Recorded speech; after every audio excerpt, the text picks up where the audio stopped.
The interior is so nice that I thought I'd better treat myself to a bit of a trip. And I need to talk through a few technicalities. So if you're a rotary expert, I'm talking to you. I need to correct the thing that I messed up. I need to talk through a few technicalities that I haven't quite figured out, and I could really use some help along the way. So let's go for a little ride.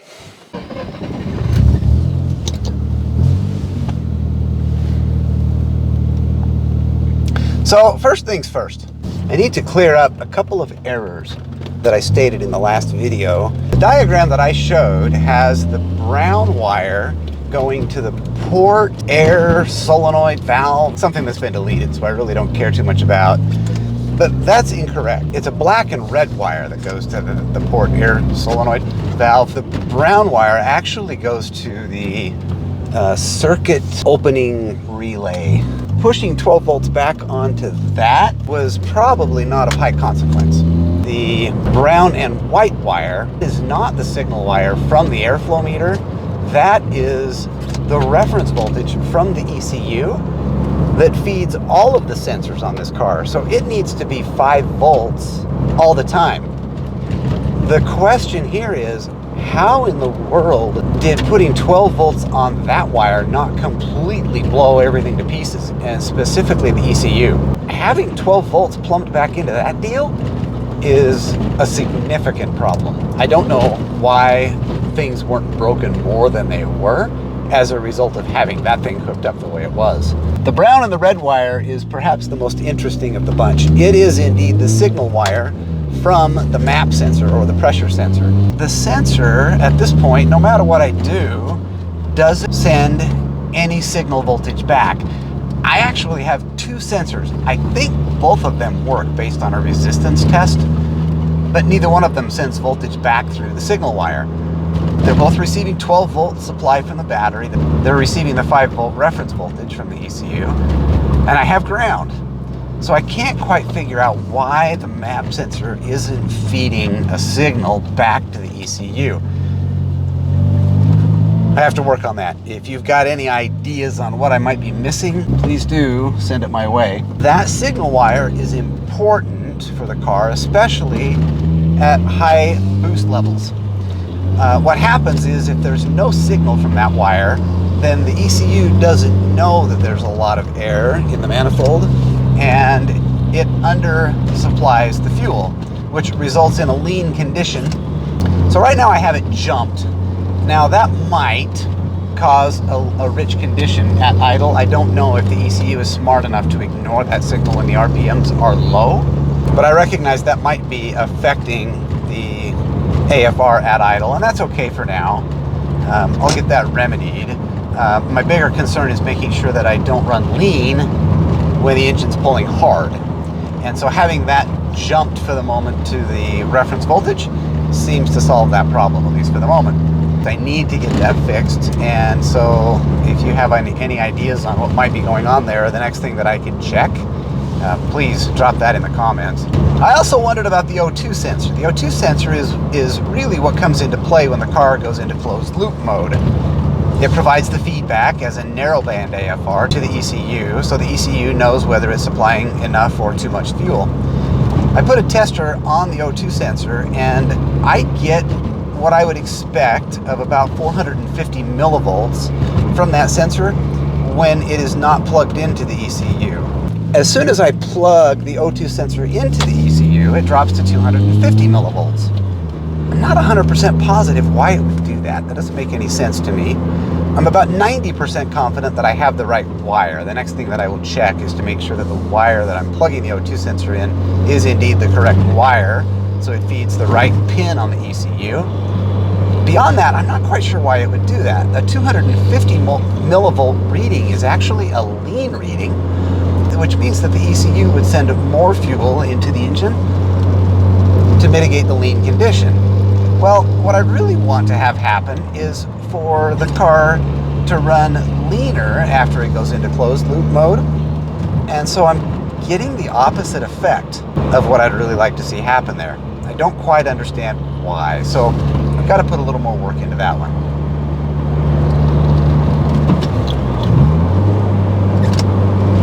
It is a beautiful day out. So pretty. The other thing I've been playing with is the bypass air control. Bypass air control helps the rotary with idle. The way I understand it is this. The throttle body on this car is cable driven. It's not throttled by wire, which means that the ECU really has no ability to control the idle speed through direct intervention on the throttle plates. What it has instead is the BAC, the bypass air control, which makes perfect sense. It has a little solenoid in it that allows the engine to determine how much air to let kind of seep into the intake manifold. If it gives it a little more air, that would tend to raise the idle up, almost like a vacuum leak would do. A little less air tends to richen it up and drop the idle. The bypass air control on this car has never been hooked up. In fact, I was using the port on the bypass air control as a massive source of vacuum for the power brakes. I decided I needed to get that thing hooked up, partially to clear up the idle, partially because I just wanted to understand what the thing was doing. So I drilled and tapped a hole in the turbo feed downpipe. So I drilled that out, tapped it, put a fitting into it, and connected that back to the port on the bypass air control. I found the wires that go to it. I used the reference manual to make sure I had the right ones there. I did a quick little test on the solenoid to make sure that it was working. I just put 12 volts to it, and you can hear the solenoid moving inside of that air control. So as far as I know, that thing is working. The idle does seem to be quite clean. It holds, I think, a constant RPM, and so that's meaningful. So in summary, I've got a handful of things I'm playing with. The bypass air control, I think, is in good shape. I've ignored the coolant lines on that. I don't know that the coolant lines are all that necessary, so we'll probably just forego those. By the way, the heater in here is magnificent, especially on a cold, snowy day.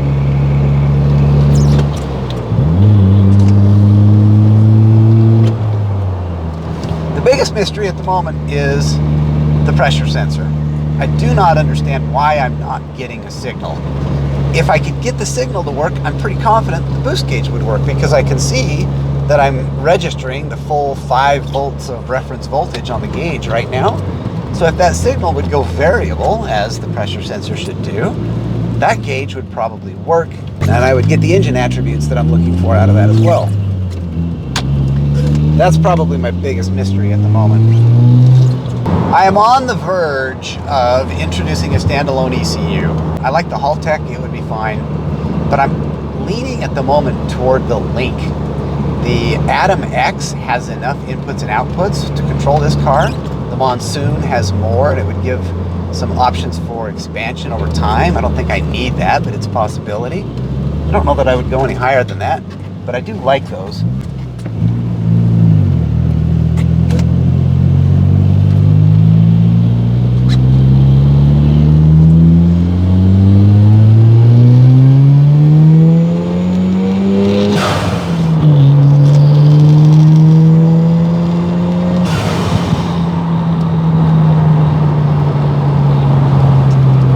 Is a riot.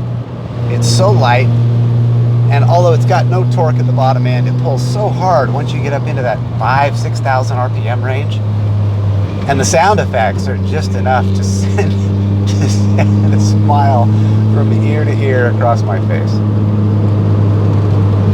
It's a fun drive now. It's comfortable in here. It feels tight. It feels finished. It's just a good ride.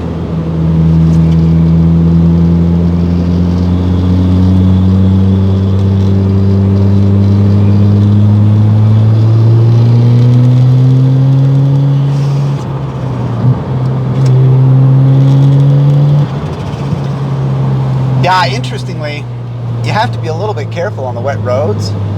If you let the turbo kick in on a wet road and then turn the car a little bit, the likelihood of sliding out is quite high. I think I'm going to cut off right here.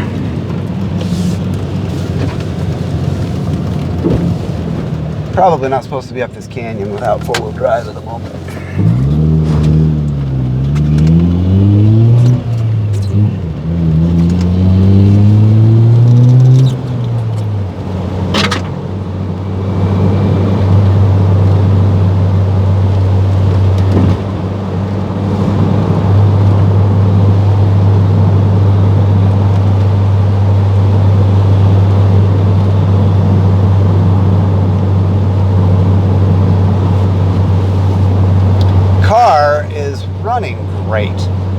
really is. The AFR numbers seem to be a little rich and idle. They're pretty good at the hard pull. My understanding is that it should be closer to the 12, maybe 13 range, even on straight gasoline, as opposed to a 14, just because of the nature of the rotary.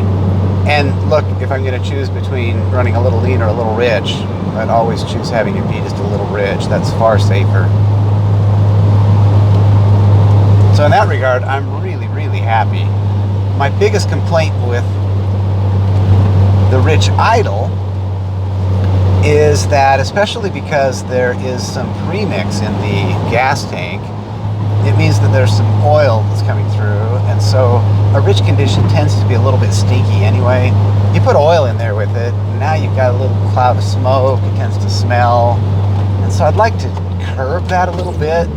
Don't need to eliminate it necessarily, but definitely would like to mitigate it. So if I could get the idle to be a little leaner, I think it would help solve that problem.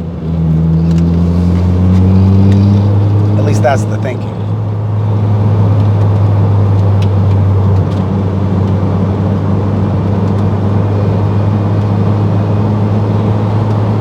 If anyone has done a standalone Link ECU in an RX7, I would very much like to hear about it.